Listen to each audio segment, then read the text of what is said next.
कलयुग का अर्थ होता है जहां व्यर्थ का मूल्य है, जहां संत का कोई मूल्य नहीं है, राजनेता का मूल्य है, जहां ध्यान का कोई मूल्य नहीं, धन का मूल्य है, जहां प्रेम का कोई मूल्य नहीं, चालबाजी, गणित, तर्क, चतुरता, इस सब का मूल्य है।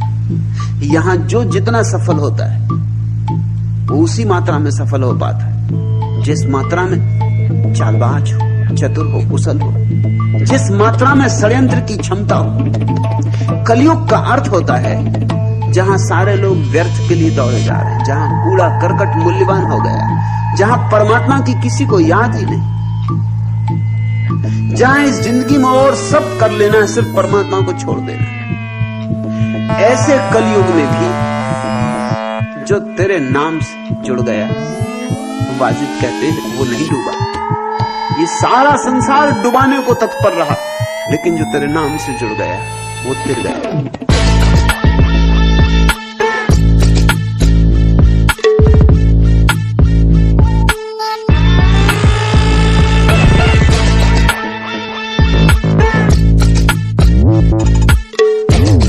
जब तक तुम भीड़ के हिस्से हो तब तक तुम डूबो।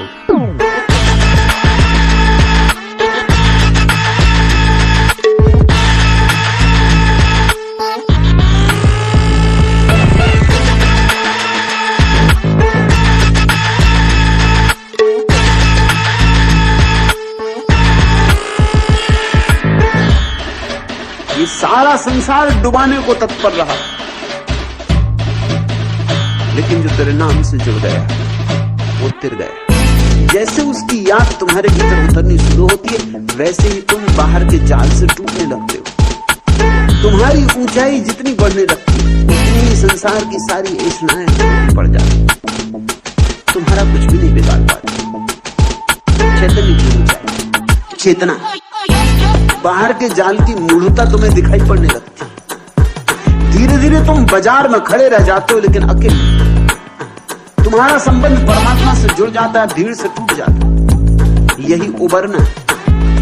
जब तक तुम भीड़ के हिस्से हो तब तक तुम डूबो, तब तक संसार ने तुम्हें डुबाया। संसार को छोड़ने का एक ही अर्थ होता है, भीड़ से मुक्त हो जाना।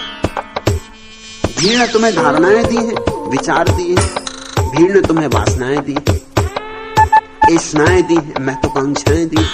भीड़ से मुक्त हो जाने का अर्थ है इन सब की व्यर्थता को देखना। कर्म भी चले जाएंगे, बुरे कर्म भी चले जाएंगे, अच्छे कर्म भी चले जाएंगे, दोनों विलीन हो जाएंगे। तुम जरा उसकी याद करो, क्योंकि अच्छा कर्म हो कि बुरा कर्म, दोनों कर्म अहंकार को मजबूत करते हैं।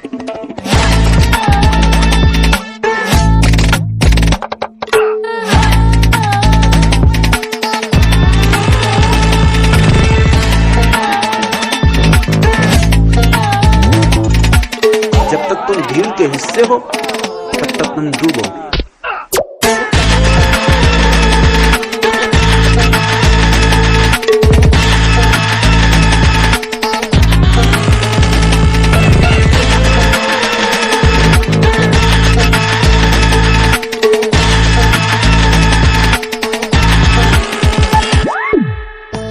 ध्यान का कोई मूल्य नहीं, धन का मूल्य, प्रेम का कोई मूल्य नहीं। जहां प्रेमी लूट लिया जाता, चालबाजी, गणित, तर्क, चतुरता, इस सब का मूल्य। जब तक तुम भीड़ के हिस्से हो तब तक तुम डूबोगे।